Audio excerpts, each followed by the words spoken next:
ସଫଳତା ପାଇଁ ଏପିଜେ ଅବଦୁଲ କଲାମ ସାରଙ୍କ 5 ଗୁପ୍ତ ରହସ୍ୟ ଜୀବନ ବଦଳାଇ ଦେବା ଭଳି ଗପ।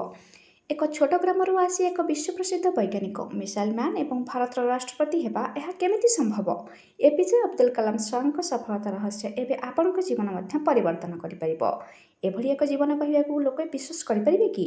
ଆସନ୍ତୁ ଜାଣିବା କଲାମ ସାରଙ୍କ 5ଟି ଗୁପ୍ତ ରହସ୍ୟ ଯାହା ଆପଣଙ୍କ ସଫଳତା ରାସ୍ତା ଦେଖାଇ ପାରିବ।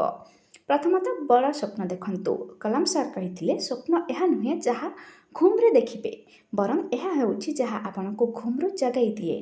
ଏମିତି ଭଲ କଥା, ଏବଂ ଯଦି ଏହାକୁ ଆପଣ ଆଜି ଠିକ୍ ଭାବରେ ବୁଝିପାରିଲେ, ଆପଣଙ୍କ ଜୀବନ ବଦଳିଯିବ। ଏକ ବଡ଼ ଲକ୍ଷ୍ୟ ନେଇ କାମ କରନ୍ତୁ ଏବଂ ଦିନ ରାତି ମେହନତ କରନ୍ତୁ।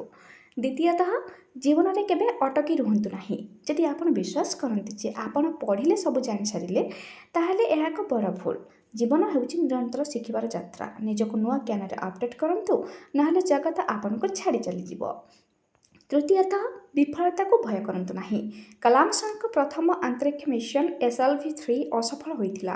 ଏତିକି ବଡ଼ ବିଫଳତା ପରେ ବି ସେ କେମିତି ଏକ ମହାନ ବ୍ୟକ୍ତି ଉତ୍ତୀର୍ଣ୍ଣ ହୋଇପାରିଲେ, ତାଙ୍କ କଥା ମଧ୍ୟ ଅନ୍ୟମାନଙ୍କ ପାଇଁ ପ୍ରେରଣା ହୋଇଯାଇଥିଲା। ଫେଲ୍ ମାନେ ଫାର୍ଷ୍ଟ ଆଟେମ୍ପ୍ଟ ଇନ୍ ଲର୍ଣ୍ଣିଂ। ଆପଣ ଯଦି ବିଫଳ ହେଉଛନ୍ତି, ତାହା ମାନେ ଏହା ନୁହେଁ ଯେ ଆପଣ ନିଷ୍ଫଳ, ବରଂ ଏହା ଏକ ନୂଆ ଶିଖିବାର ସୁଯୋଗ। ଚତୁର୍ଥତଃ, ହାର୍ଡୱାର୍କକୁ କେବେ ଡରନ୍ତୁ ନାହିଁ। ନିଜ କାମରେ ଆନନ୍ଦ ନେଇ କାମ କରନ୍ତୁ ଏବଂ ଆପଣ କେବେ ତାହାକୁ କାମ ମନିବେ ନାହିଁ। କଲାମ ସାର୍ ଭଲ ପାଇ ନିଜ କାମ କରୁଥିଲେ। ତାଙ୍କର ହାର୍ଡୱାର୍କ ଭାରତୀୟ ବିଜ୍ଞାନକୁ ଏକ ନୂଆ ଉଚ୍ଚତାରେ ପହଞ୍ଚାଇଥିଲା। ଏହି ଉଦାହରଣ ଦେଖି ଆପଣ ମଧ୍ୟ ନିଜ କାମରେ ଏକ ଅନନ୍ୟ ଭାବେ ଜାଣନ୍ତୁ। ପଞ୍ଚମତଃ, ଅନ୍ୟମାନଙ୍କୁ ସହାୟତା କରନ୍ତୁ। ଏକ ଭଲ ମଣିଷ ହେବା ହେଉଛି ଜୀବନର ସଫଳତା। ଏପିଜେ ଅବଦୁଲ କଲାମ ସେ କେବେ ନିଜ ପାଇଁ ଚିନ୍ତା କରିନଥିଲେ, ସମାଜ ପାଇଁ ଏବଂ ଭାରତର ଭବିଷ୍ୟତ ପାଇଁ କାମ କରୁଥିଲେ। ଆପଣ ଯଦି ଅନ୍ୟମାନଙ୍କୁ ସହାୟତା କରିପାରିବେ, ତେବେ ଜୀବନର ଅସଲି ସଫଳତା ଆପଣଙ୍କ ପାଖରେ ଆସିଯିବ। ତ ଆଶା କରୁଛି ଭିଡ଼ିଓଟି ଆପଣଙ୍କୁ ନିଶ୍ଚିତ ଭଲ ଲାଗିବ।